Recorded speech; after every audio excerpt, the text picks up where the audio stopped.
Welcome back to our Democratic primary debate for mayor, live from John Jay College of Criminal Justice. We're more than halfway through the debate with the 7 leading Democratic candidates. Now it is time for the cross-examination round. That's when each candidate gets a chance to ask one question of one rival. Our order was selected at random, and we'll begin with Scott Stringer. Thank you, Earl.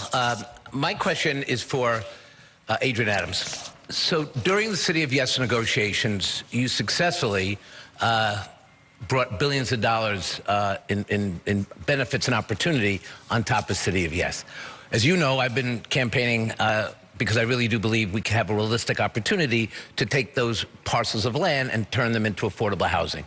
Do you envision, or would you sort of signal that that idea could be coupled with funding, the funding that you obtain when you start thinking about your own implementing your own housing agenda if you were mayor?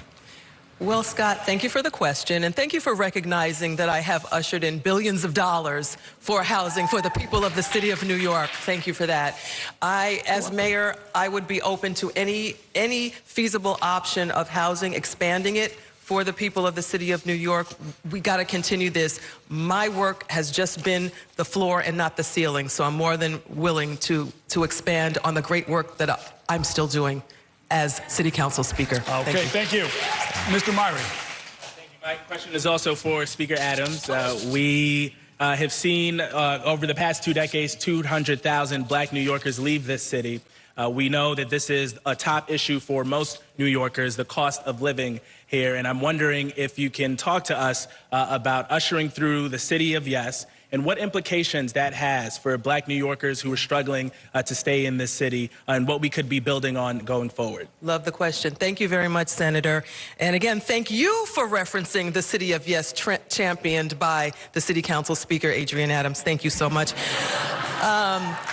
Yeah, within the proposal, which the City Council renamed City for All, we've built in financial safeguards for black families, many of whom I'm sure, as you know also, we've seen leave our city in droves over the past 2 decades, and we want to make sure that our families stay here. That is why we have built in, within that $5 billion in the proposal, we are protecting homeowners so that homeowners in disrepair can repair their homes. That is built in through the financing. We've also built in repairs for NYCHA families, for Mitchell-Lama residents as well. Rochdale Village is a Mitchell-Lama, the second largest. Wait a minute. Lance of Fury, Scorn of Storms. My dads have a conniption on the LA riots, thinking it started due to a drug bust and is flipping out over civil war. Yeah, it genuinely has nothing to do with the drug bust. It was entirely fabricated by the feds. Just Mitchell-Lama in the city of New York within my own district. So we have built in financial safeguards to protect our black families, families of color, from leaving New York. This is something, again, I live in a black family. I don't want my children to leave, so this is for their protection as well. Thank you. Mr. Tilson.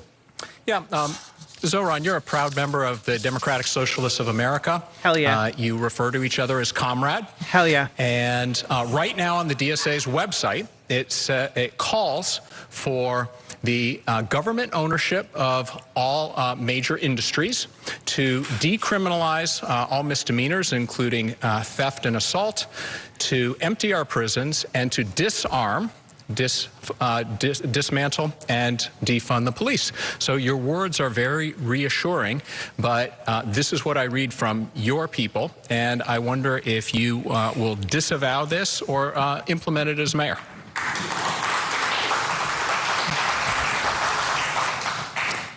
Yes, like David Dinkins, I am a member of the organization, and the organization's platform is not the platform of this campaign. The platform of this campaign is the one you can find on the website at zohranfornyc.com.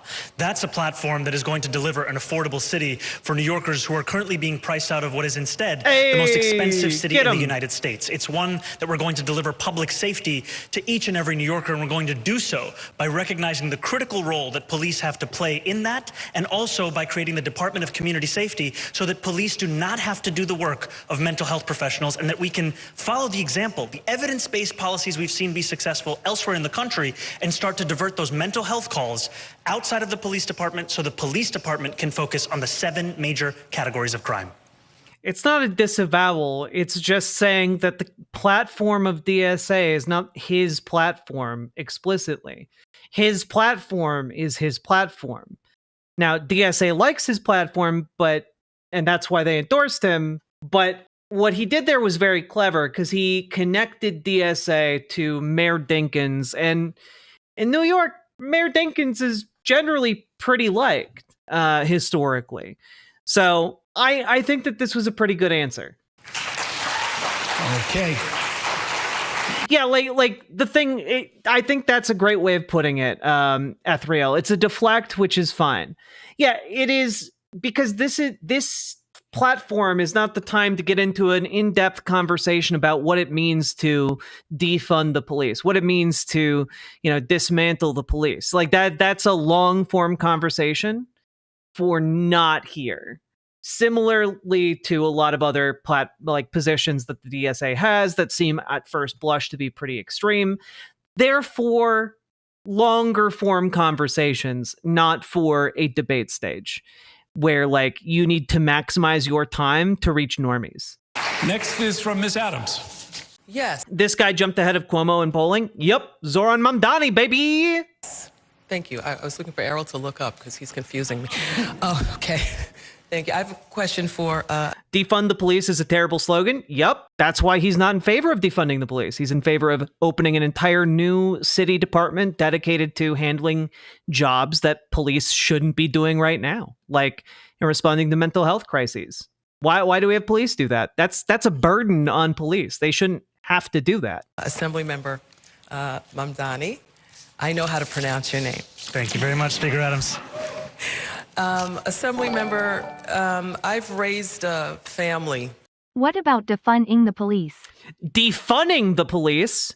But then how are we gonna new boots goofing all over this bitch? How are we gonna new boots goofing? In New York, I have over 20 years of experience. Thank you for the 2 tier 1 subs. In the private sector.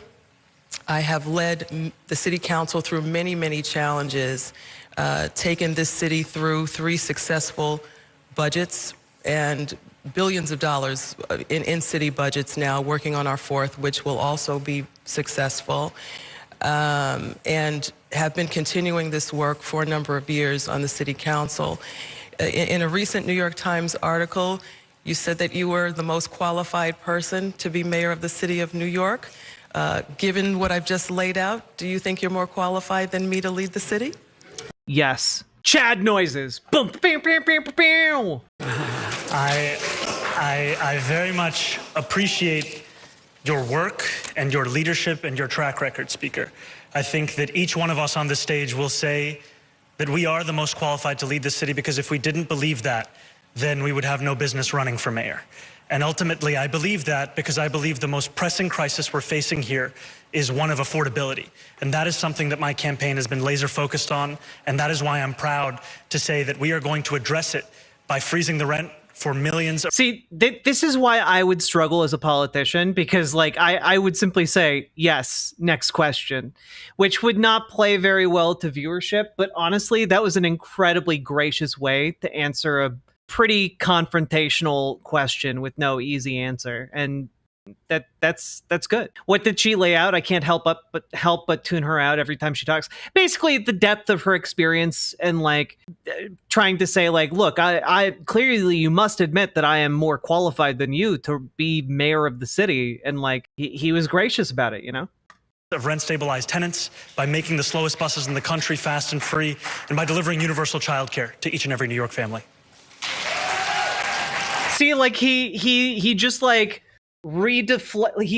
deflects the blow and redirects the energy back into his primary campaign promises, which is really fucking good. Mr. Lander, your turn. Peter, will you please stand up? Andrew, this is Peter Arbini. He's been trying to ask you a question for 5 years. Oh shit! Oh, Brad, you brought receipts. You brought receipts in the form of a man. His father, Norman,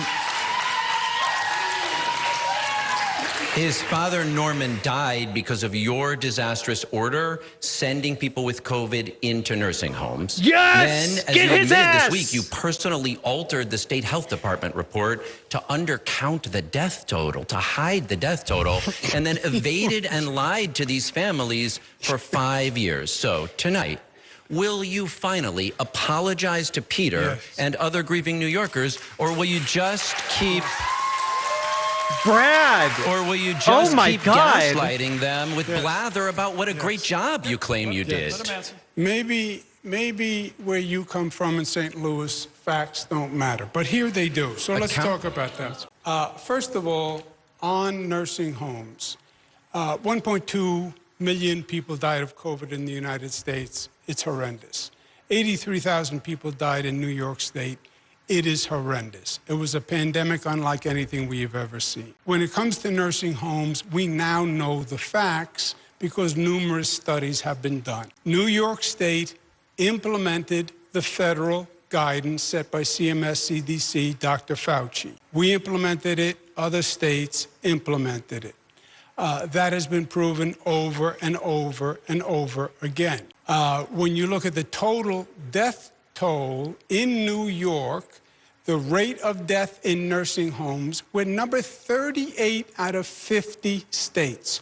Only 12 states had a lower rate of death than New York, which is incredible in my opinion, since we had it first and worst, and does not give enough credit to the women and men in those nursing homes who worked so hard. Mr. Arbini lost a father. I am very, very sorry for that.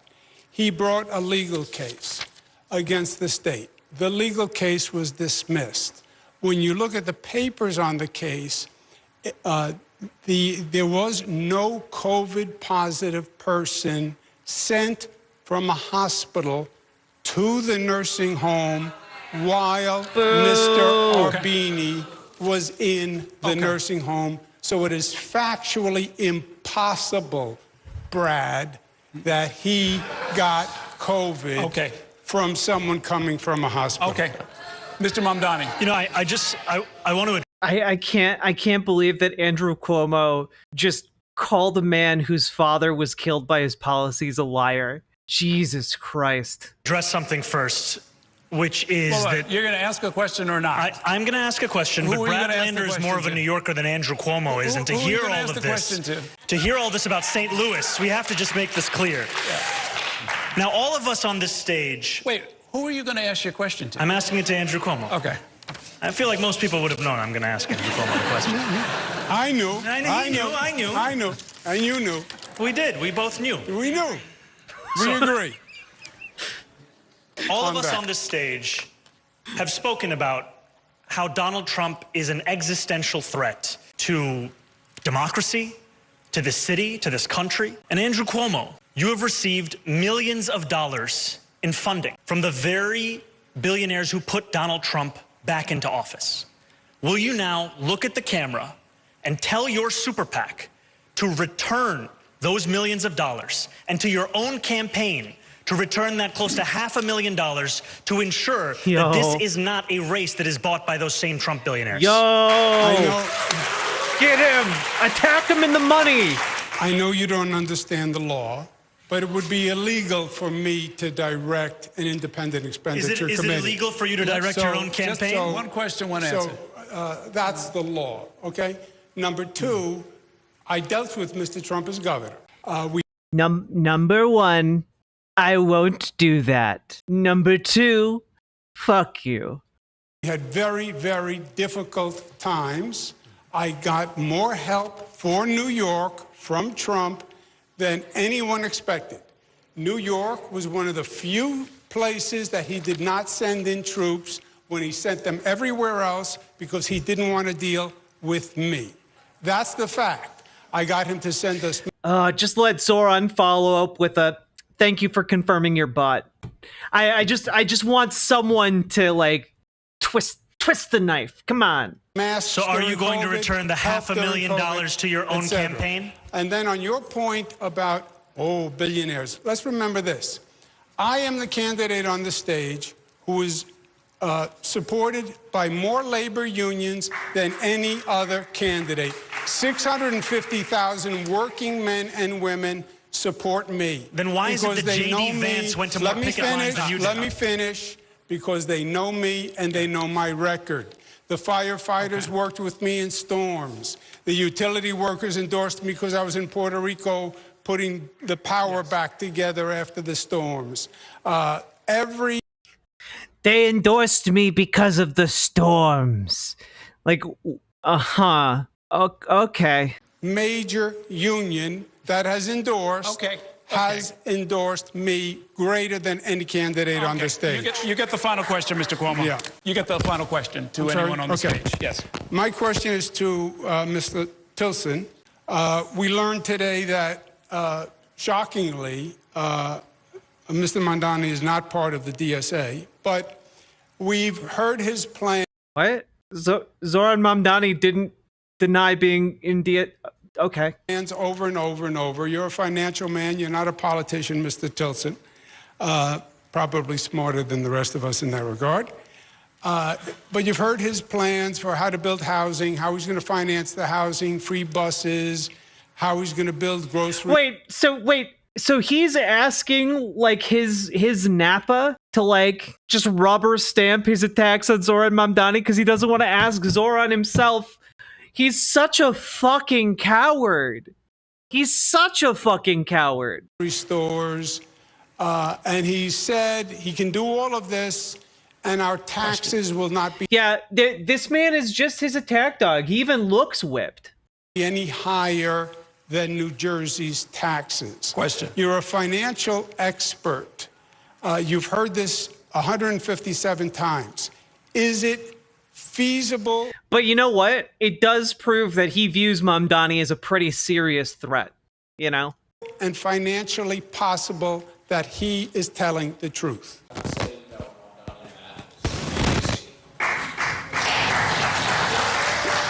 The biggest piece of his, he says he will raise the revenue to pay for all the things that I can't even keep track of, all the spending promises he's making, by raising the corporate tax rate to New Jersey's level. What he is failing to acknowledge is that there are already many other city and state taxes that, in fact, if his plan were implemented, would result in New York City businesses paying double the tax rate of New Jersey, triple that of Connecticut, 5 times that of Florida, which would... Yeah, and you know what? Big businesses can afford that. Big businesses can afford that. Those taxes aren't going on mom and pop businesses. They're going on big businesses and like the top 1% of people who live in New York City. I think they can manage. Cody doesn't quite cut it, so I am officially upgrading Tilson to lickspittle. I think that is a very correct take. Would lead to an exodus of businesses and jobs and crush our city. But even more preposterous is that this all has to go through Albany. There is no appetite for what he is calling for.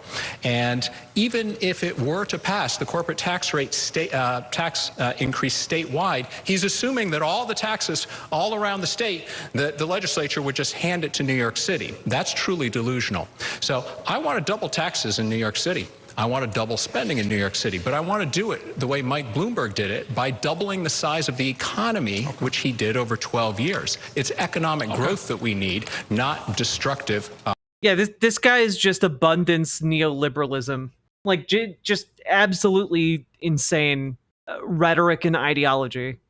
Policies that would crush growth. Okay, thank you.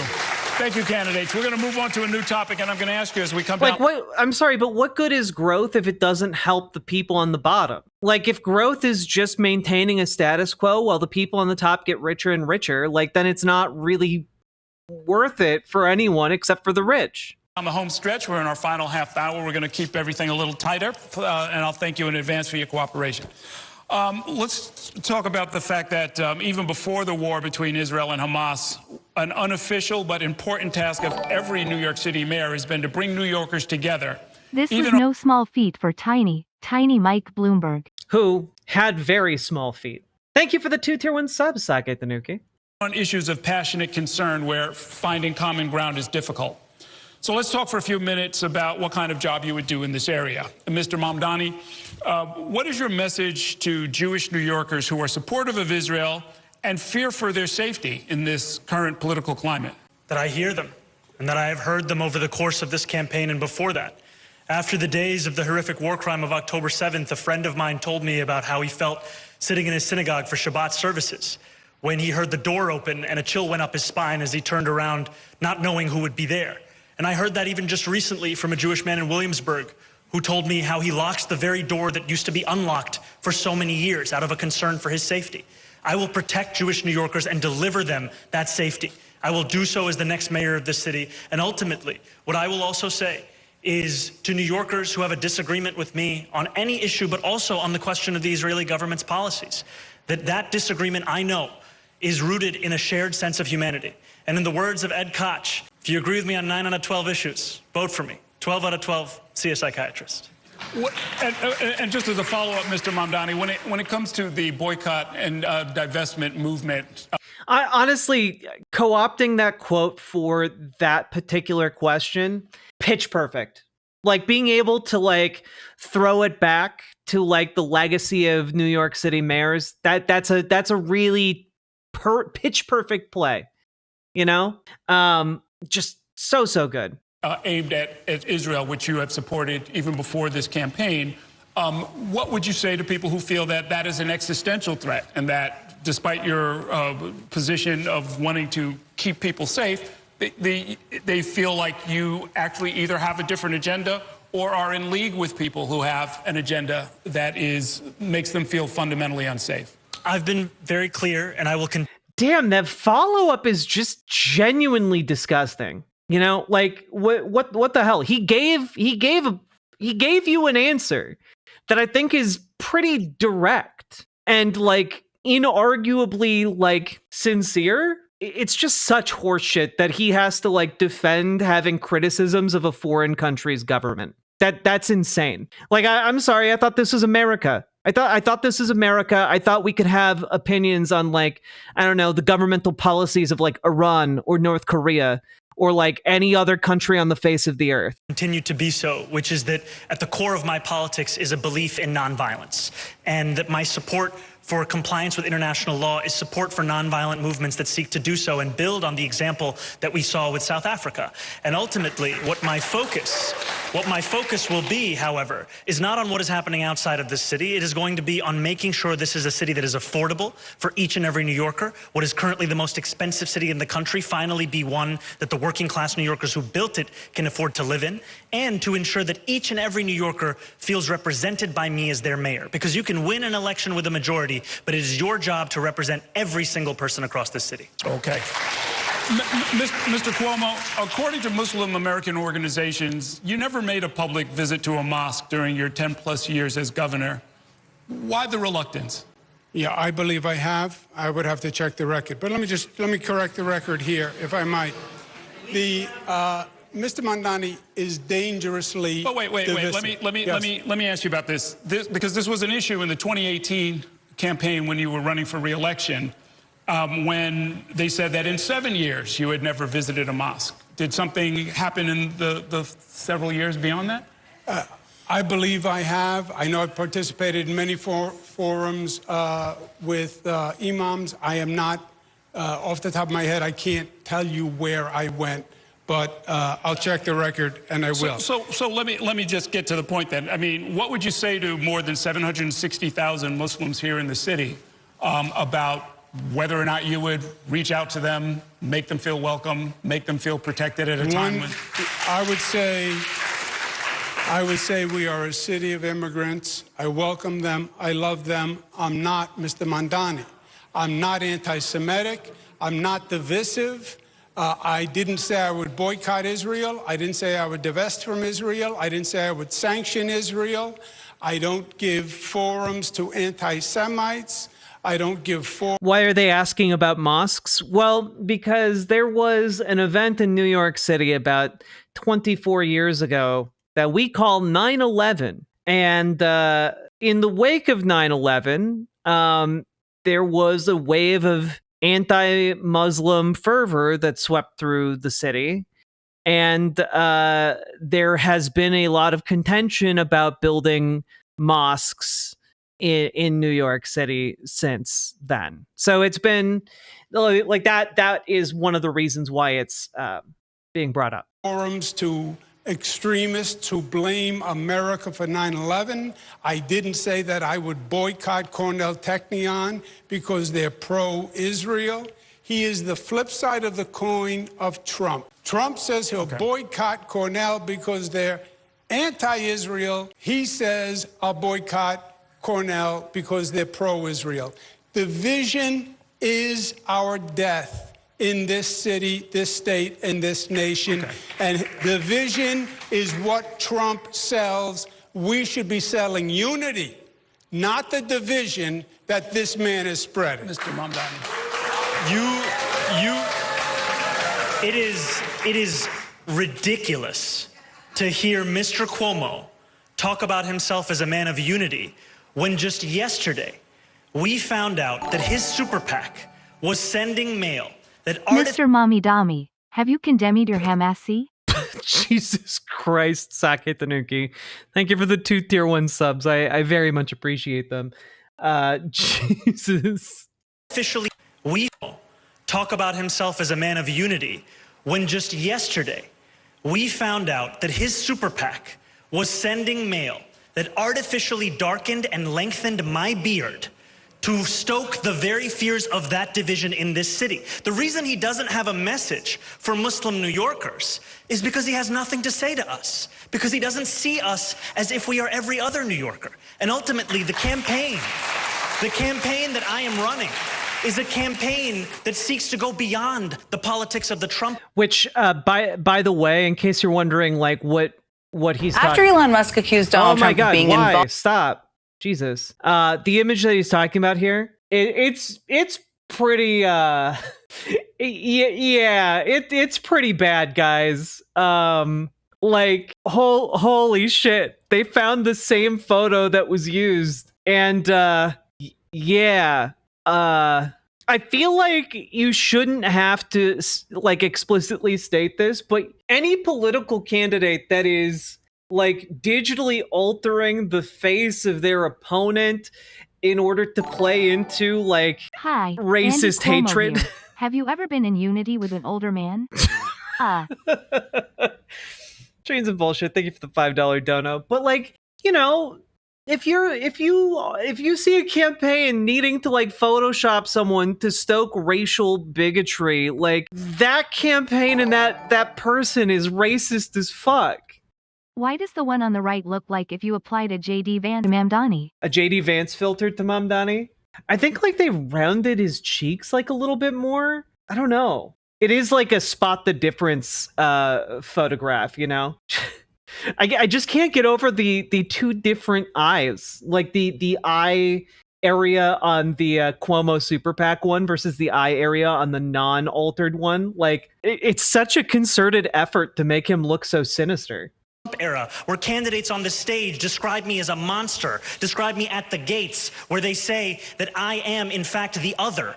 This is a campaign to bring people together. It's why we have the support of Jewish and Muslim New Yorkers. It's why we have the support of people across the 5 boroughs. Real quick.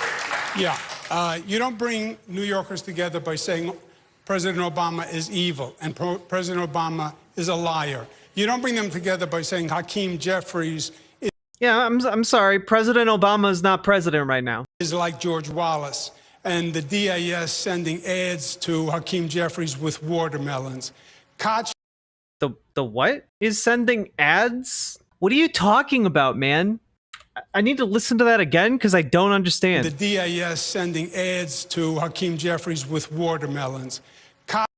The DA's sending ads to Hakeem Jeffries with watermelons? What is he talking about? Yeah, number 1, is he trying to say DSA? Number 2, what does sending ads to a politician mean? And number 3, if anything, from what I know about DSA, they'd be sending watermelon. Like the implication Andrew Cuomo is making here is like being racist against African Americans, but the only watermelon association I'm aware of within DSA is the people of Gaza. Like it's the Palestinian, it's a Palestinian symbol as well.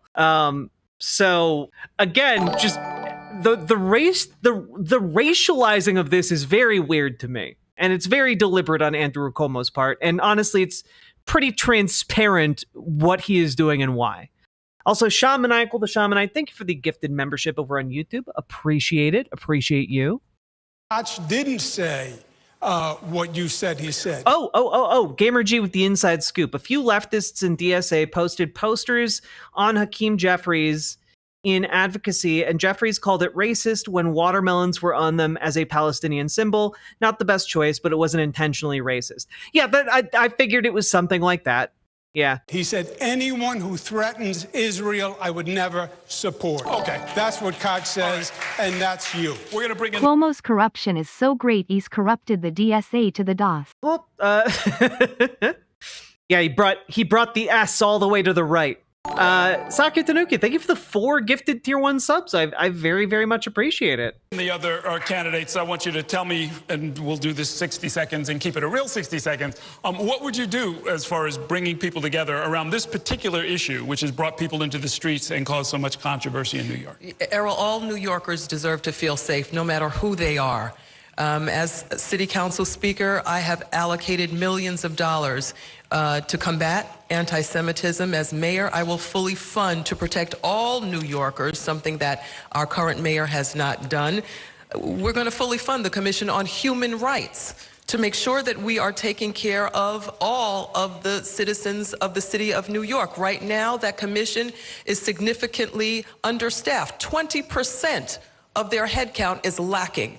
And as mayor, I'm going to make sure that that headcount is appropriate and that we are truly looking forward to unifying this city. Anti-Semitism has grown and it is at its peak in New York City. That is unacceptable. It should be unacceptable to everyone on this stage. And it is something that as mayor, we are going to unify this city once and for all and treating everyone as equals.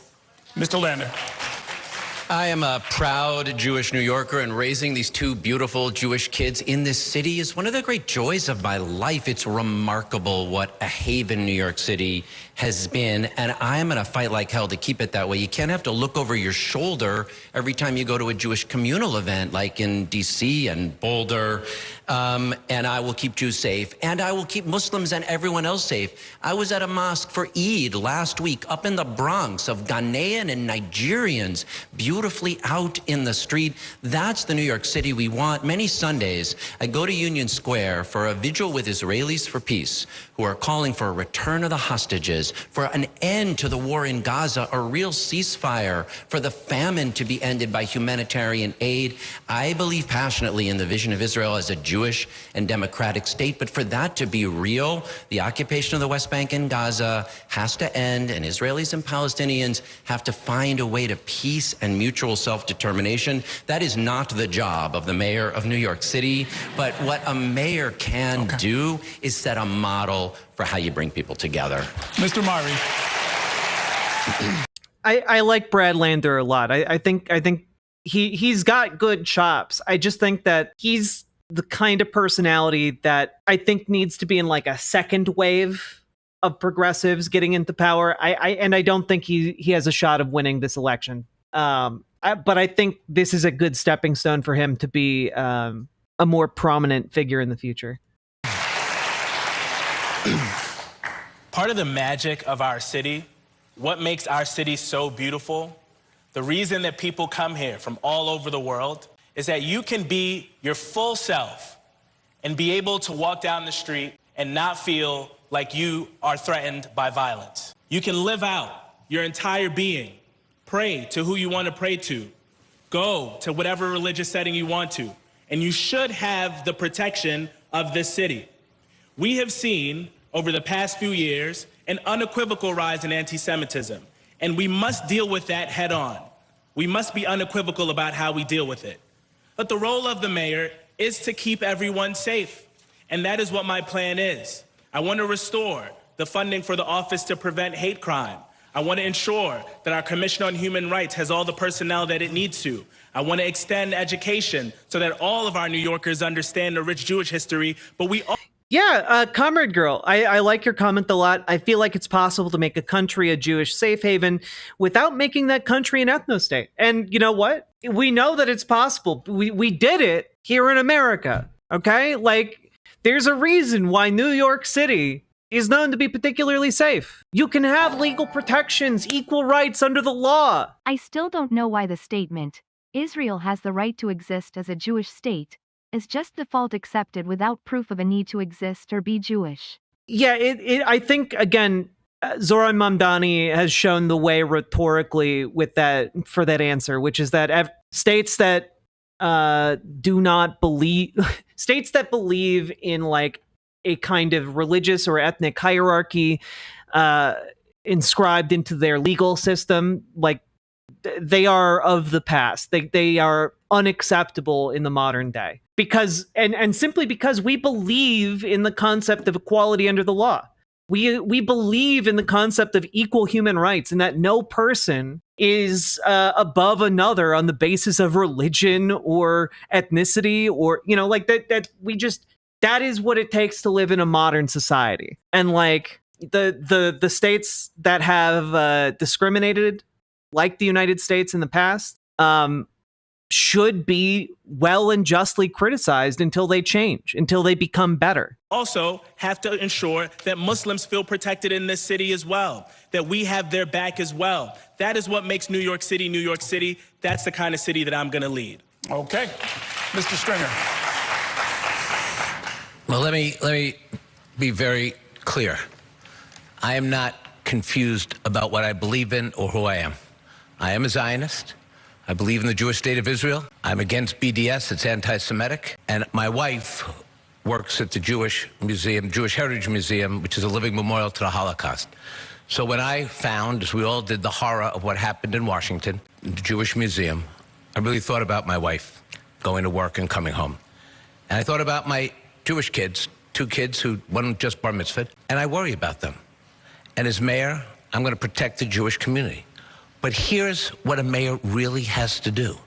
We've got to go back to what I used to do when I was controller and borough president. When the Muslim community called me and said, we've had people killed outside our mosque. We need you to be there to support us. I was there. When people were being slurred Muslims because of 9/11 and prejudice was happening all over the city, as one of the highest ranking Jewish officials, I was there. When we needed to bring halal food. Why won't you let us do the ethnic cleansing? Why? Sometimes Dinesh, a genocide is just a genocide. Sakit Tanuki, thank you for the 2 tier 1 subs. Into the public school system. It seems weird to me, right? That on the one hand, Zohran Mamdani can take the stage and say something like, I think we should reallocate some funds so that, mental health professionals can respond to mental health calls instead of armed police officers. And that is somehow like this revolutionary political act that should not be conscienced by the good people of New York City. But on the other hand, someone can get up and say that they are personally invested in a political project of like subsuming of settler colonialism in the Middle East, and like everyone just thinks that that's fine. Like that's weird, right? Like someone who is trying to be mayor of New York City, a city in the United States, is standing up there and saying, I'm proudly in favor of a settler colonial project being done by another country on the other side of the planet. That's weird. That's bizarre. Zionism better be in the DSM-6. Somehow I don't think it'll get in there. Sake Tanuki, thank you for the 2 tier 1 subs. I know this is off topic, but I really need to thank you for what you've done for me. You've got me organized in DSA. I'm now on the steering committee for my chapter as a social media person, and had no intention to run for election, but I decided to step up, and it feels nice to get involved and organized. I'm probably the youngest and one of the newest members, and it feels nice to be doing my part. I have you to thank for that. Hell yeah, Bastion, let's go! Good job. I love every single time one of you in this community gets involved and becomes more politically active, because you guys are good eggs. We need more good eggs getting involved in like politics, getting involved in trying to change things for the better. We need more good people, because right now We have a bunch of shitty people getting involved in politics, and it sucks. Let's de-shitify American politics by getting more good people involved. Yo, Banana Brains, you're secretary for the comms committee of your local DSA? Let's go! Brought the Muslim community and the Jewish community together in the controller's office. It was a UN moment. Okay. And we brought the city together. That's what a mayor has to do. Okay. Mr. Tilson. Yeah. I want to be the mayor who ends the chaos, not globalize the intifada. I'm part of New York. To end the chaos where? The chaos in the streets of New York City as people go about their normal day-to-day activities? New York's Jewish community, through my wife and 3 daughters, we've been members of Central Synagogue for 25 years, and I can tell you, New Yorkers, Jewish New Yorkers, don't feel safe. In the audience today are 2 Columbia University students, both Jewish, David and Maya. They have had their education disrupted, have been harassed, cursed at. David's twin brother, also at Columbia, was punched in the face by one of these mobs. And I hold the people inciting these mobs, the leaders, yes, Zohran Mamdani, partly responsible for this. And what? I hold Zohran Mamdani responsible for a different, unrelated college student assaulting another college student? This guy sucks. When you use words like accusing the only... Boo this man! Words referring to the only Jewish state in the world, like genocide and apartheid, when you call for divestment and all... I'm sorry, do Palestinians have different rights in Israel? Do Palestinians have different political rights in Israel? The answer is yes, they do. Most Palestinians in the occupied territories, they have a different court of law that they get tried in. There are entire sections of Israel where neighborhoods will not allow Palestinians to come and live in, like because they have different associations that say, no Palestinians allowed. You know, there are places that will not hire Palestinians for work. And that's just like Palestinians that live underneath, like within Israel itself. When we're looking at like the West Bank, we have people who are pushed out of their homes because Palestinians are denied the ability to have weapons for self-defense. One of the things that happens is that armed Israeli settlers then go in and threaten to kill the families that live in the West Bank. And eventually, with enough harassment, some of those families flee. And the Israeli state allows that to happen, and in fact, assists with that happening. The settler colonial movement being perpetrated by the Israeli state is, technically done by the settler forces, which are kind of their own thing, but then the Israeli government moves right along to protect them. And that slowly expands Israel's territory. And also, if you live in the occupied territories, you have different rights as a Palestinian based on where you were born. And if you want to like travel between, and this is under the best of circumstances, by the way, this is like ideal circumstances. You're trying to go from point A to point B and you're Palestinian in the occupied territories. You have to like make sure you have the proper rights to go to the other city, because if you don't have the rights, some of these cities, you get the right to travel to others. People from that city can't travel to your city. Like it's a bizarre set of affairs. There are tons of military checkpoints. It's highly controlled.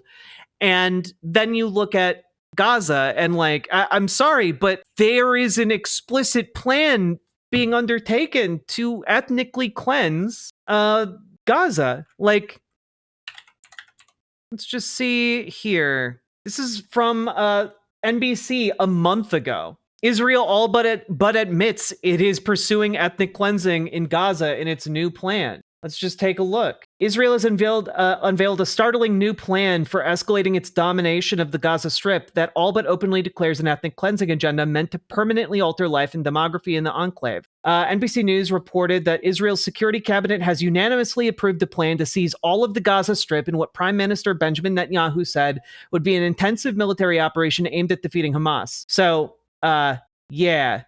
Netanyahu said the plan to take over the territory means that the Israeli military will no longer enter and then exit from combat zones, but do the opposite, indefinitely control any territory it seizes. And the plan calls for a mass displacement of Gaza's Palestinian population to the southern part of the territory, which we have now seen happen multiple times. People in Gaza have been forced to the southern part of Gaza, then forced to the northern part of Gaza, and forced to the southern part. They've been marched back and forth across this territory for years now. It is an unending hell for those people. And I'm sorry, but there have been leaked memos from the Netanyahu government saying that the plan is to essentially, thin the herd in order to make taking Palestinian diaspora more palatable for surrounding countries, i.e. kill a large chunk of the Palestinian people in order to get rid of more of them via deportation. Because ultimately, understand that what is happening here when it comes to Israel is that the Israeli government wants that land, but it does not want to have the Palestinian people on that land. Because that would mean, under Israel's laws, that they would have to get, the right to vote. And they do not want to enfranchise all of the Palestinians in the West Bank and Gaza, because that would shift the actual, political power within Israel proper. And they do not want that. They want to maintain hegemonic control. And so ultimately you're left with, they either have to force these people to leave, or enough of those people have to die that annexation won't rock the boat when it comes to Israel's internal politics. That's it. Full stop. This isn't me saying it, by the way. When talking about this issue, Ben Shapiro has talked about that being the primary issue facing Israel, and that being shifting the internal politics. And, he stops just short of talking about that issue. But that was maybe a year ago that I covered him talking about it. And I'm sorry, to argue that mass slaughter isn't on the table after food has been denied to Palestinians for months. I don't know, bud. Try surviving with your family on no food for 2 months. Let's see how well you do. Let's see how much you agree that that's not an attempt at ethnic cleansing. Disgusting. To deny an entire country of people food for months. That is inciting these mobs, and he says shared sense of humanity and all these nice sounding words, but he has a double standard, because if you search his Twitter feed, 15,000 tweets, Sudan, Pakistan, Saudi Arabia don't appear, yet the word Israel appears more than 50 times, the word genocide appears more than 26 times, so that tells you where his heart is. Okay. Briefly, yes. Also, can we just take a quick look at this? Just take a quick look at this. This is from June 6th on CBS. Let me pull this up here. Got to get through the ad, because this is, I gotta say, pretty damn interesting. Here we go. This story: Israeli captain refuses tour in Gaza, saying talks of ethnic cleansing crossed a big red line. Let's take a look. Over its war with Gaza, with many expressing moral outrage over the humanitarian crisis in the Palestinian territory. CBS News' Imtiaz Tayeb spoke with an Israeli soldier who is refusing to serve another tour of duty in Gaza. We want to warn you, some of the images in this report may be disturbing to viewers. Israeli protesters hold pictures of Palestinian children killed in Gaza. They are part of a small but growing anti-war movement inside Israel. A movement which now includes some reservist soldiers, like Yali Avni, a 30-year-old captain with the 401st Brigade.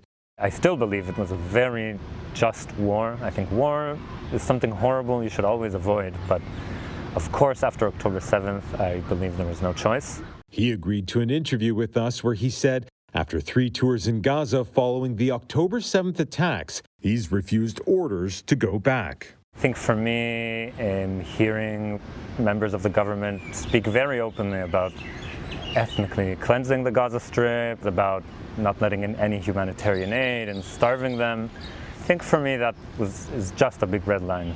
Yeah, it's so wild to me, right? That for some reason in America, it's if you criticize the fact that the Israeli government is doing an ethnic cleansing. Oh my God, how could you do that?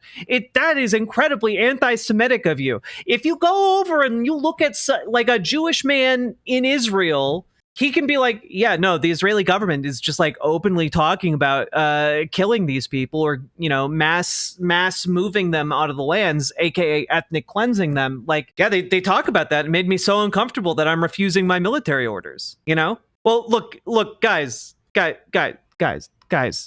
guy's an Israeli. It's not CBS saying like it's a war. It's this guy saying it's a war. Why is genocide okay, but ethnic cleansing is too far? Wait, I don't understand why you're asking me the question. Why are you asking that question? Like, I'm very confused. I want to make sure we're all on the same page here, because this is some like difficult subject matter. So I want to make sure no one's getting lost as I'm laying this out here. So like this guy served a couple tours in Gaza because, you know what? Yeah, a lot of people got killed. A lot of people got killed in that initial Hamas attack. And like, I think maybe it's because I was alive when 9/11 happened, and like that there was some really powerful rage at that in America.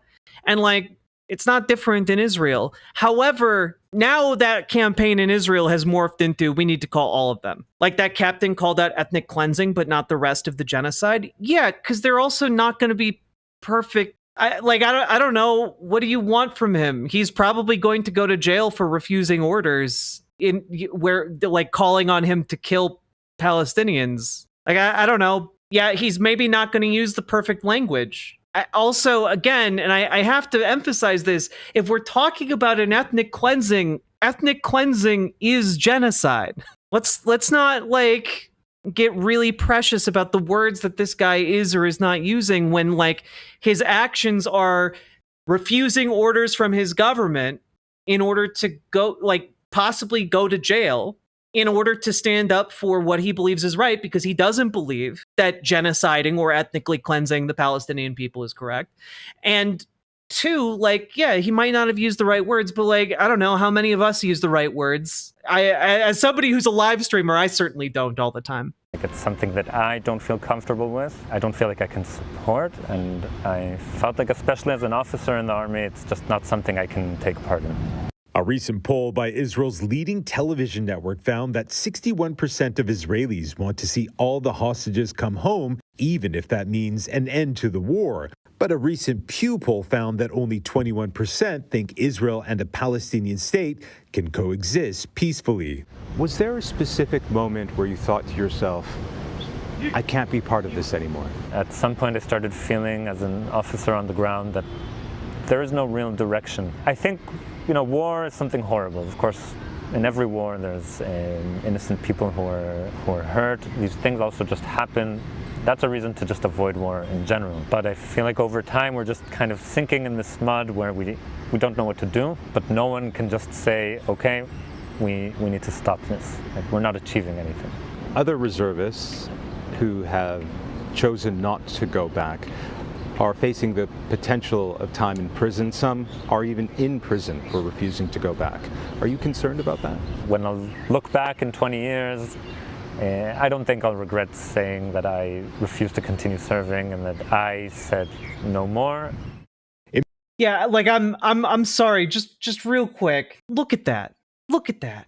Absolutely nothing left. Absolutely nothing left. Calling it a genocide is important because it removes the room for plot. Like, wait, I'm sorry. Are you implying there's room for plausible deniability about an ethnic cleansing?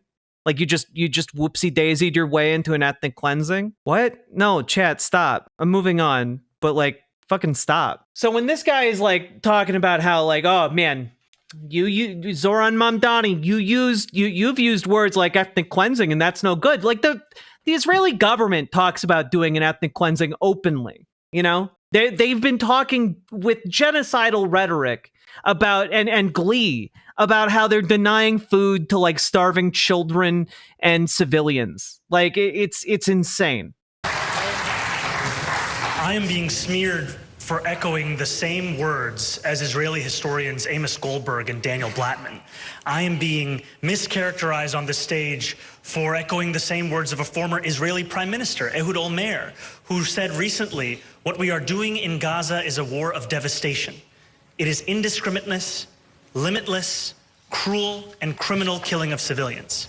I say these things because far too often we take what can be a place of disagreement and instead start to broach beyond that. And these kinds of characterizations, they are part and parcel of what leads to the dehumanization in our city, which is why an elected official in our own city has called for me to be deported. It cannot be disentangled from what's going on right now.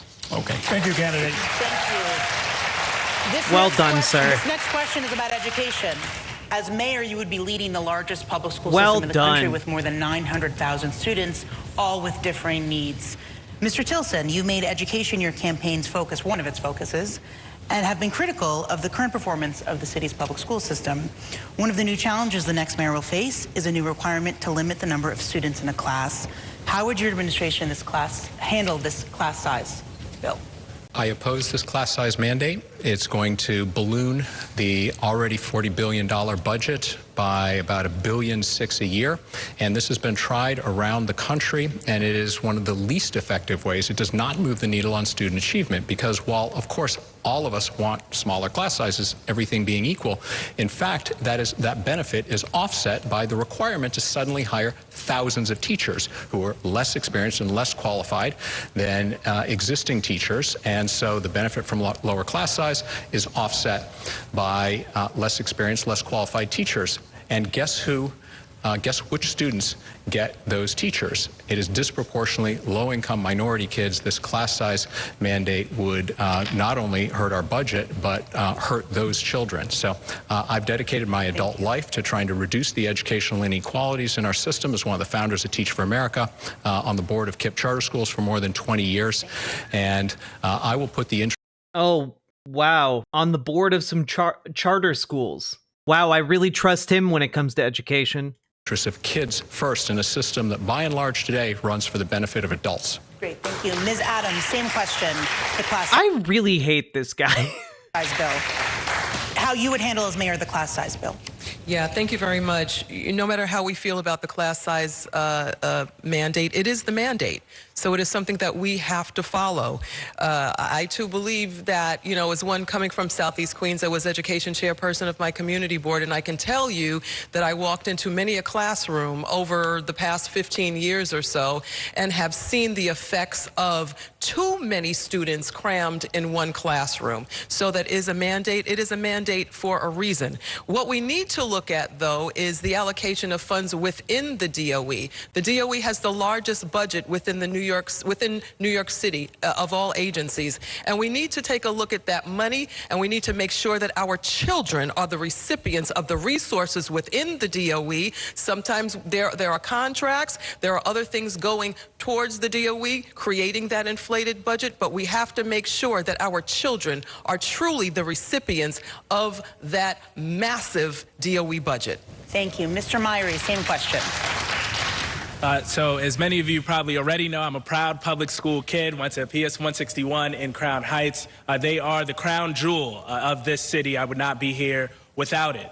I think it's really important that we invest in our schools. The reduction of class sizes was something I was proud to vote for in the state legislature because we know and the data tells us that smaller class sizes have better outcomes for the students and for the teachers. But I'd also like to see some more investments in our mental health for our students. We have not appreciated what has happened over COVID-19, the learning loss that is going to have impacts for many years to come. We have to support our students. We have to support our providers. And in addition to that, y'all know what I'm going to say, one after school for all. Every kid in this city, from kindergarten all the way through 12th grade, we need it, and we need it now. I do really like that program proposal. I do think that would be really, really good. Now, that is what I'm going to do as the next mayor. Thank you. And this is another education issue. This question will be for you, Mr. Mamdani. What's one thing you would do to improve education for students with significant or complex abilities who can't be served by their neighborhood schools? No, I think first and foremost, we need to ensure that they also have high-quality tutoring, which we have seen some steps towards. Part of this also comes back to the ability to attract and retain teachers across the DOE. Yeah, no, 100%. 100%. You have to be able to keep the teachers. You have to be able to give teachers, like, working conditions that are worth a damn, you know? Like, so often teachers are being expected to be like second parents to children in like every respect. You should have like a free school breakfast, free school breakfast, free school lunch. Like, make sure they're getting fed. Make sure that they have like the food they need to live and thrive and learn.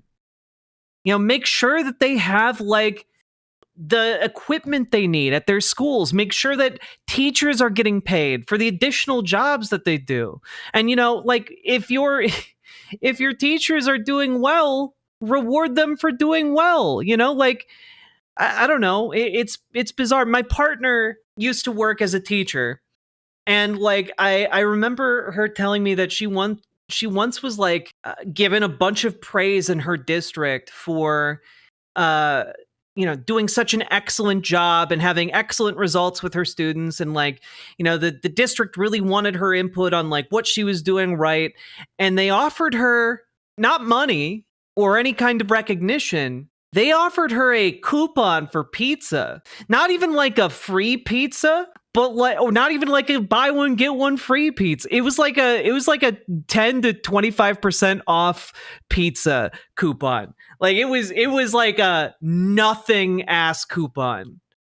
That's how bullshit our educational systems are, Chad. I just made English muffins and strawberry jam from scratch. Thank you, Crushing Poverty, for forcing me to hone a new skill. Wicked. Yo, that sounds so good, Uncle Gumbald. Also, thank you for the $5 dono. And also, this is just a we don't need two reads. That's fine. But also, pro tip, if you guys are looking to like make some kind of homemade jam from scratch, okay? Raspberry jam, you can make it with some like honey, and you can make it with honey and chia seeds. Look up this raspberry jam recipe, because it's basically like a high fiber spread that is also sweet and absolutely delicious. Okay, but like honey, raspberries, and chia seeds, and you can like make a 10 out of 10 jam. Okay. And it'll last for months in your fridge. And currently what we're seeing is that on this discussion of class size mandate, we would need to hire, estimates say, close to...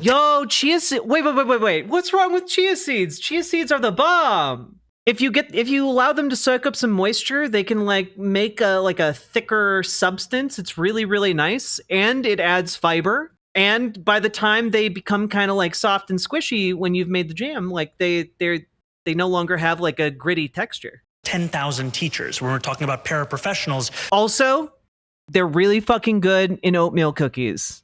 Don't like if you grind up some chia seeds and put them into some oatmeal cookies at the end of the process, just a little bit more fiber for those cookies, and they're still very delicious, and they get a little bit extra chewy.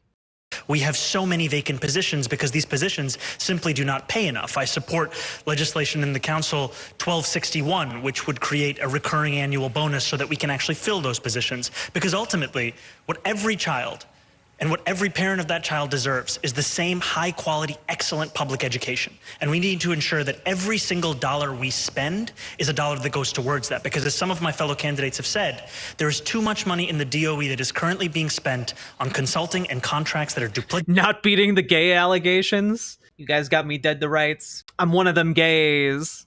You guys are so right. I've got the male gays. I've got the female gays. I'm a bisexual gays. It's Pride Month. I like spreading chia seeds all over my ceramic pottery made to look like animals. Chia! Sake Tanuki, thank you for the 2 tier 1 subs. That are not standardized and that could actually be redirected back into the classroom to ensure that every single child is receiving that education. Thank you. Mr. Stringer, the same question. Well, I'm the candidate on this stage who has real skin in the game. I have 2 kids in middle school right now, and I see what overcrowded classrooms mean to them and to their friends. And so the bottom line is, if you want quality education, you got to have smaller class sizes. And I have to tell you, you go to parent-teacher night and you talk to the teachers, they know about every child. They know about our kids and all the kids. They do an amazing job, but you know what? 40% of them are leaving after 5 years because we're not retaining them. We're not training them. We're not uplifting them. Tier 6 that Andrew Cuomo did was the death knell for them leaving.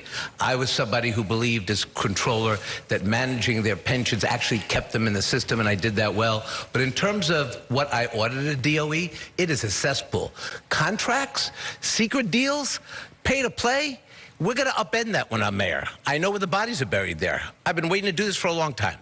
But education is the lifeblood of this city. And we need to give parents the resources they need because every kid has something. Every kid needs a little extra. And the kids with parents who have resources, they get it.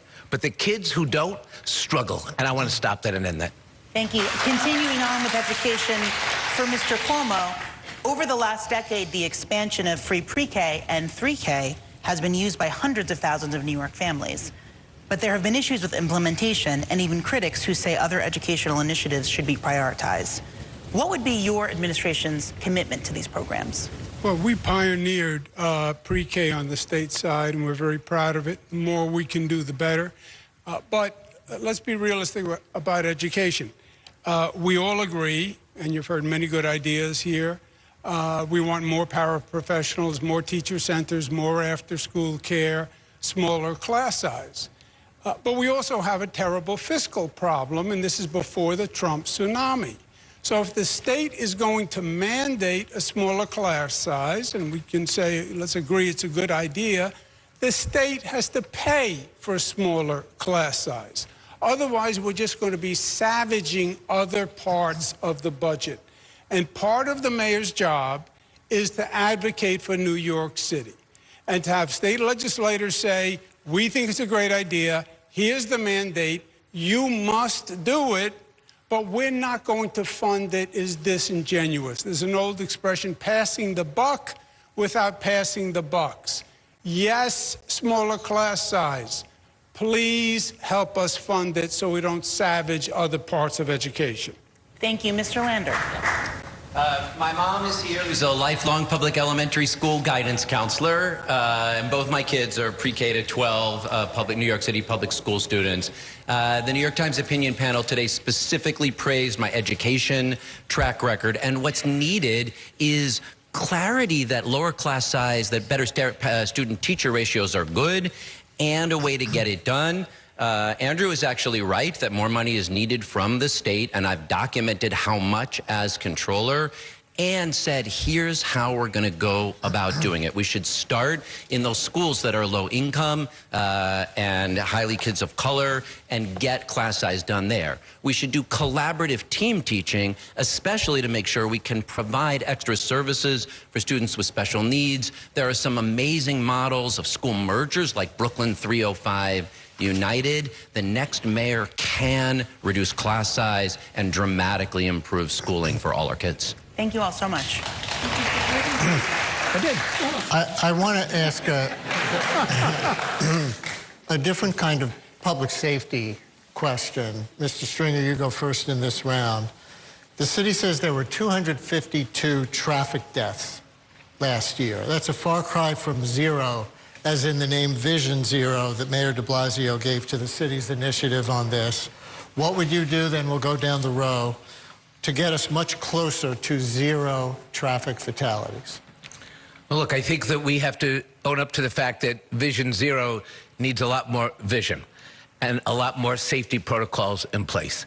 We need to have dedicated bike lanes, but we also have to have zero tolerance for people who are abusing this privilege and using bikes and e-bikes on the sidewalks. You can be pro-transit, pro-bike lane, but also pro-safety. We put kids' lives in danger and seniors. So I would certainly revisit education and making sure we have zero tolerance for that interference, reduced deaths. The other thing I want to just say as an elected official, you know, we have a lot of elected officials. My friend Brad is one of them. them. So is he advocating for, like, I don't know, speed limits on electric bikes or what? That goes to every Vision Zero press conference and then talks about the tragedies that befall these kids, but yet racks up speeding tickets and then says, I'm sorry. We have got to, as mayor, saying to the politicians who get the placards, I will pull those placards if you show up at a Vision Zero press conference Mr. Lander, and you your violate red response lights. to that and your answer to the question. Yesterday, I was proud to be endorsed by Streets PAC, which is the set of people who have been fighting against traffic violence for decades. You know, I haven't gotten a speeding ticket in 4 years. That's so good. Scott Stringer can talk all he wants. But what I will do, this is my time, Scott. What I will do is re-implement. I passed as a city council member the Reckless Driver Accountability Act, which looked at those folks who are the most reckless drivers, the most speed violations, the most red light violations, and you were on the list. and would impound their car unless they actually started to improve. Eric Adams let it expire, even though there's good evidence it was working. I'll expand it to make sure it's in all of our traffic courts, get it back in place. Vision Zero we can have in New York City. You know, Brad Lander has the heart of the world's sassiest gay man, and I don't know, you know, I don't think he's gay, but like he's got some spirit. I could see him getting honorary gay status. City, zero traffic deaths. That's infrastructure improvements on our streets, and that's holding reckless drivers accountable. Mr. Mamdani, I'll add another wrinkle from a listener to my show who submitted this question on pedestrian safety. Mopeds, e-bikes, and scooters are out of control and pose a danger, but what specifically can be done to get them to obey traffic laws? So what would your response to the original question and that listener be? All in 1 minute. Yes, sir. Okay. Well, first of all, thank you, Elizabeth, for the question, if you are listening right now. I'll take that first. You know, the key thing here is we have to understand that so many of the violations of our laws as pertaining to our streetscape are also violations that are the natural result of an economic model of these food delivery apps. When we're talking about so many of the delivery workers, the orders that they have to deliver within a time frame, there is no way for them to be able to obey the laws of the road. And one of those apps is DoorDash. DoorDash has given Andrew Cuomo's super PAC $1 million. That is why when you get those mailers that are lying about me, you see the top 3 donors at the bottom, one of them is DoorDash. Oh my God. The reason they give that He's money so good. is because they want to influence labor and street safety regulations. They want to ensure they can continue to operate with impunity. He's so fucking good. This is 100% the proper way to address this issue. Like, how are you going to get them to address the moped issue? Like, a traditional Democrat, guys, right? A traditional Democrat answers that question by saying, you know, we're going to beef up police presence and empower them to go after the plague of moped owners going too fast and ignoring traffic laws. But like the actual Chad way of looking at the issue is essentially by saying, well, this issue isn't really a thing. It wasn't really a thing, rather, until we had door delivery apps incentivizing like the law breaking. Like look at the reasons why people are breaking these traffic laws. It's not because they want to break the traffic laws naturally. Most people don't want to break traffic laws. It's because they need to break the traffic laws if they're going to get their deliveries out. They are desperate to fulfill those orders in order to make their quota that they need to pay for their apartment, for being able to pay for their food, pay for their like lives, you know? And it's very, very, very understandable. And so it's great that Zohran is able to not only make that connection, but to directly articulate it in a way where your average New Yorker can understand this argument in like, and he's able to condense it into 1 minute. It's incredible. That was an incredibly complicated question, and he just like trimmed all of the fat off of it in like a half a second. It's crazy. going to ensure we come back to a streetscape that is actually one of coherence and order, and we're going to do that by taking on those apps. To your original question, what we need to do is finally fulfill the streets master plan. We are so many miles behind the building of bus lanes and protected bike lanes. Hell yeah. Those are critical, not just... Which, by the way, okay, really interesting fact about, like, roads. And I forget where I saw this. People have been doing research on how people decide how to get around in like cities, urban environments, in cars, essentially. And what's really, really interesting is that there is a correlation between roads and demand for roads. And what I mean by that is the more, or rather, the more lanes you build, the more it creates traffic. More roads, more traffic. But similarly, yeah, induced demand. Exactly, TJB. Thank you for recalling the term. But basically, there is no point at which you can build enough lanes feasibly in order to see that demand fall off. Right? In some of the projections run by researchers, you can get up to like 60 lanes, and that's like when it starts falling off. But like, ain't no one got space for a 60-lane highway, okay? And so what's really interesting is that is kind of the research that is being done, and that is leading to different cities like closing lanes and putting in bike lanes or dedicated bus lanes, right? Because it turns out just closing those roads doesn't, or limiting the number of lanes doesn't actually meaningfully cause traffic jams in the vast majority of circumstances, you know? And so what's interesting here is that, like, yeah, actually you can address both traffic concerns and make things safer by having dedicated bus lanes and bike lanes. It's really, really cool. And, not to go off on too much of a tangent today, but like I was literally approached by someone today in public who wanted to talk about, how we're in the end times and the rapture is coming. And as part of the evidence for that, part of Minneapolis has bike lanes now. And the World Economic Forum is going to own and control everything. And you could tell that because of the bike lanes. They want to stop us from traveling, with the 15-minute city. And it's people are genuinely going crazy, okay? People are genuinely going nuts. Yes, literally the devil's bike lane, Archangel DeKalb. Oh my God. I've been by those bike lanes. They're nice. Yeah, I've been to those bike lanes too. Like the bike lanes in Minneapolis are genuinely really nice. I like them a lot. Plus it stops you from getting your car like stuck behind a biker, which is like the worst feeling in the world. Yeah, don't you know the 4 horsemen are actually the four cyclists? The end is nigh. Ding ding on your left.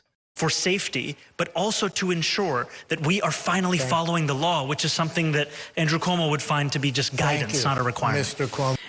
And I just want to add, like, between congestion pricing and like installing bike lanes and dedicated bus lanes, like you can get so many more people on buses than you can in cars. Like it saves space, it saves like trips, like it makes the city safer. Like these are all good things. Well, your turn. Yeah. I think Mr. Mamdani starts with the assumption that if you receive money from someone, then you will do what they want. That may work. He's under the impression that if someone gives you money, you have to do what they tell you to. Yeah, that is the usual expectation, isn't it? Whomst among us hasn't turned up to our jobs and just said, fuck you to our bosses, and then continued to get paid forever? Like, no. Your boss doesn't expect you to do work in exchange for a wage. No. For him, but I'm not for rent and I'm not for sale. That's bullshit, man. We all know it. There's a reason why landlords back you and funnel money into your super PAC, and it's because you're for sale. So we wonder who's funding DSA and who's funding his BDS movement. Have you considered this is my emotional support money? That's a top 10 comment right there. On the specific question... Campaign Finance Board, and you can see all the donations. Yeah.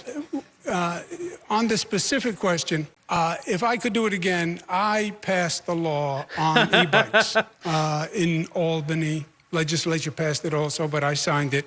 We left it up to local regulation. That was a mistake because here in New York City, the local regulation has been slow. The bikes are moving too quickly. It's mayhem. Too many people are getting hurt. I would have the apps responsible to license the bike, and they have the responsibility for tickets that are issued to that bike. It's their financial liability. They police it. I would reduce the speed limit down to 15 miles per hour, period. Because if you're riding a city bike, you are as much a subject of the speeding e-bike as anybody else. This is really stupid. This is really stupid. The underlying reason for the e-bike speeding, etc. You can set city e-bikes to go slower. That's not a problem you are incapable of solving. But number two, like you need to address the underlying reason for these people breaking the law. Otherwise, they're just going to keep doing it at a slower speed. You know, you're going to just criminalize more of them. Thank you. Ms. Adams. Yes. The thing that no one is speaking about, when you're looking at planning, there is a city agency that is responsible for that. They are called the DOT. So, you know, as leader of the city council, we have been in oversight with the DOT many, many, many times. And as one of my colleagues mentioned, they are not in compliance with the streets master plan. The agency entrusted by the mayor of the city of New York is not in compliance. And we have had hearing after hearing after hearing. The bottom line is that DOT needs some tweaking in order for us to get this right. So my commissioner as mayor would be one that is able to handle the work put before him or her to do the work that the Department of Transportation is mandated to do for the people of the city of New York. They wanted the responsibility to keep New Yorkers safe, and as mayor, it would be my responsibility to make sure that they are in compliance. We have Mr. Myrie and Mr. Tilson yet to go in this round. Mr. Myrie. Thank you. Look, I am in relatively good shape. I'm on my feet a lot. I'm a pedestrian, but I have had to dodge out of the way of an e-bike or a moped. And if you are an older adult, that is a really scary prospect. So without question, there has to be regulation, but the demand is created by us. And the apps that are making many, many, many times over on that demand should have some responsibility and accountability to ensure that things are safe. As you have heard, we are out of compliance with the law. There are new categories of vehicles on our streets that need to be regulated, and our streets master plan must be implemented. I want to ensure that we have protected bike lanes and that we have more bus lanes. But I was proud in Albany to vote for a super speeder bill because we have too many reckless drivers on the road who have done and demonstrated that they don't belong on the road. We're coming to the end of the debate. Mr. Tilson, briefly. Yes, I was almost... So much of this just seems like kind of hollow bloviating without an actual coherent plan. Whereas Mamdani is like, yeah, we need to go after and set regulations for these delivery apps. Like that seems to be like, yeah, that does seem to be one of the major issues there. And I do think maybe like mechanically locking e-bikes from going faster than certain speeds would be a good way of limiting e-bike usage. I don't know.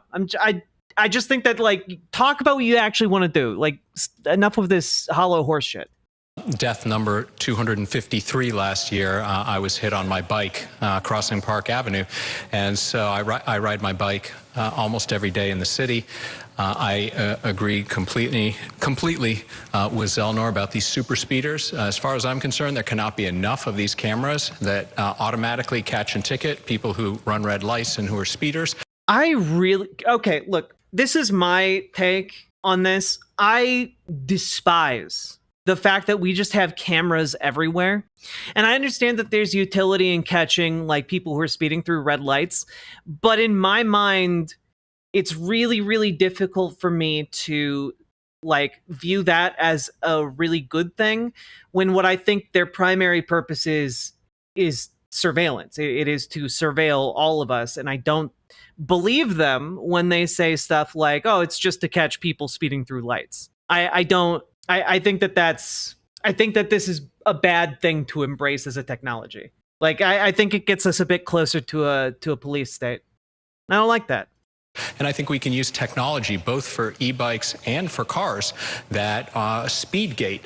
So I actually am glad to see that Mayor Adams recently adopted something I've been calling for months, that e-bikes cannot go faster. It has to be built into the bike, cannot go faster than 15 miles an hour. And anyone who's a chronic speeder, you can revoke their license, of course, but an alternative middle path is you can install technology in the car that does not allow them to break the speed limit. Thank you very much. Okay, candidates, we are just about done. We're going to have time for just a couple of lightning round questions because we've got literally something like a minute left. So let's go with a show of hands. Should the city increase the number of permits for street vendors? Hands up are Mr. Tilson and Mr. Stringer and everybody. Okay, across the board. From what you know, and there's no room for discussion here, legal cannabis shops, are they good for the city on balance? Mr. Cuomo says yes. Nobody else? If they're properly regulated. Mr. Mamdani, yes. Okay. Oh, boy. You got one of those? One lightning round question everybody probably wants to know the answer of. Raise your hand if you know who you're ranking second on your ballot. There you go. Mr. Tilson, who is it? Andrew Cuomo. It's not me. Nobody else. I am devastated. Going to say who you're ranking second? All right. Should penalties be increased for fare beating in the subways? No? No hands? They're not enforced. Okay, and then I guess who here still reads actual printed newspapers? Everybody. These are not hand-raised questions, and I'll start with you, Ms. Adams. Other than rent or mortgage, name one expensive thing in New York you wish was cheaper, very fast. What? Other than rent or mortgage? Groceries. Groceries. Mr. Cuomo. Yeah, food. Food. Mr. Lander. Childcare. Childcare. Mr. Mamdani. Childcare. Mr. Myrie. Childcare. Mr. Stringer. 100% childcare. Mr. Tilson. Groceries. And starting with Mr. Tilson, name a politician you have a good relationship with. Quickly. Cory Booker. Cory Booker. Mr. Stringer. Mostly everyone on stage. Mr. Myrie. Majority Leader Andrea Stewart-Cousins. Mr. Mamdani. Congresswoman Alexandria Ocasio-Cortez, who I'm proud to be endorsed by. Mr. Lander. State Senator Liz Kruger. Mr. Cuomo. Yep. Mike Bloomberg, David Patterson, thank you for the endorsement. Ms. Adams. Attorney General Tish James. Okay. Damn, she put some. For this debate. I want to thank She the put some candidates and on our that. partners and all of you Some at home spice. for watching. If you missed any part of this debate, you can see it in its entirety at ny1.com and the Spectrum News YouTube account. That's where you can also find our other primary debates. Let's go, folks. I think Zohran came out looking pretty good on that debate. God damn, he knows how to plug. He really does. Oh, man, that was great. Zohran Mamdani is the absolute man. What a absolute unit. Okay, folks, remember, by this Saturday, you need to be registered to vote in the Democratic primary. By this Saturday. That is the cutoff date. Make sure, if you are in New York City, make sure you're registered to participate in the New York City Democratic primary. Do that. You need to do it. It's very, very important, actually. And also, folks, consider volunteering to knock some doors for Zohran Mamdani in NYC. Okay, let's get this guy elected. And folks, please consider phone banking for Zohran Mamdani. All right? It's a really, really, really good thing you can do, and I think he's our guy. I think he might be the face of a new generation of progressive-minded politicians. I think he might be the real deal. Yeah, Jessica Ramos, absolutely disappointingly endorsed Andrew Cuomo. But honestly, it's useful. Any politician that would endorse Andrew Cuomo is trash. It makes it a lot easier to sort the trash, even if not in New York. Look, if I don't know the local policies of NYC, but doesn't hurt to throw your hat in the ring to volunteer to door knock and phone bank. I've never heard that you can't door knock and phone bank because the campaign is in the town over. Never heard that in my life, but maybe check and see with the campaign itself. I've been trying to convince my mom to swap her number 2 from Stringer to Lander. Do it. Lander's such a cool guy. You know, you want to rank your Z-Force members in order of like ability, and you got your number 1, you got your Goku in Zohran Mamdani, but then you got your Krillin in Brad Lander. Okay. You got to have those too. They're BFFs, friends for life. And yeah, no one ranks Frieza, aka Cuomo. Don't rank Frieza. Actually, Frieza's too cool. Don't rank Raditz. Okay? I think that was a really good. Someone made that comparison earlier. It was a good one. We'll stick with that. Lander looks like a classic NYC politician, but doesn't talk like one. True. Sake Tanuki, thank you for the additional 2 tier 1 subs. Appreciate it. Yeah, but Nappa could do cool things, like have little Cybermen. That was a weird thing he could do, Don't rank Majin Buu. Yeah, true. Anyway, folks, we need to gear up. We need to get ready for our man Zohran Mamdani to come through. Let's go! Because, folks, just one final reminder.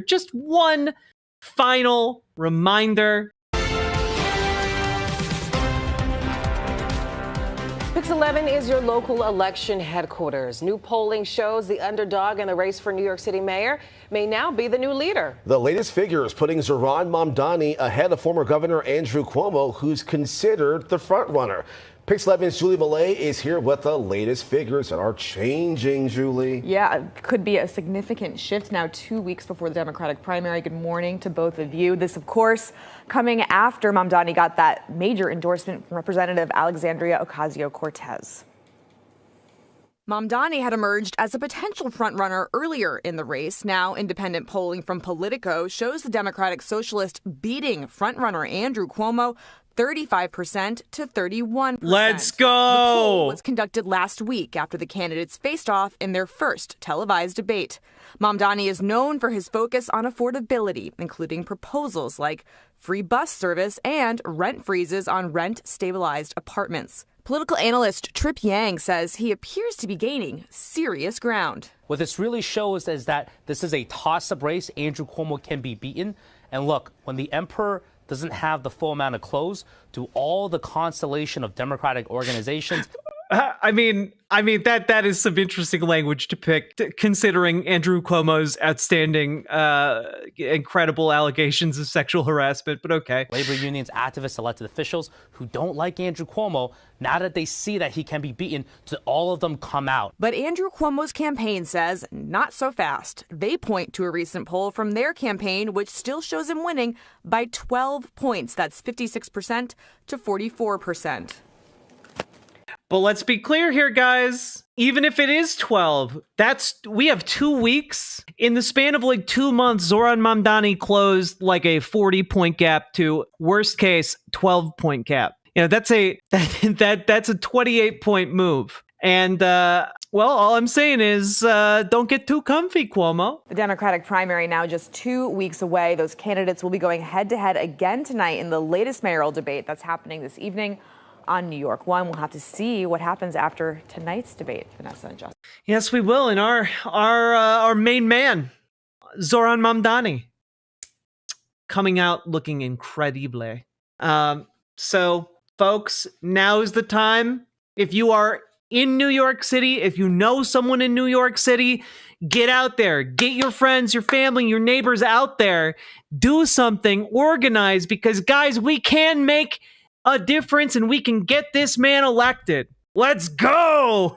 And with that, segment done. Riverboat Jack is coming to town. All the viewers gather around. Twitch and YouTube is where she streams. All that content is bursting the seams. Politics, gaming, and plenty more. Her sense of fashion you'll adore. So grab your stuff and hop aboard. We're going straight to Jack's Discord. Riverboat Jack.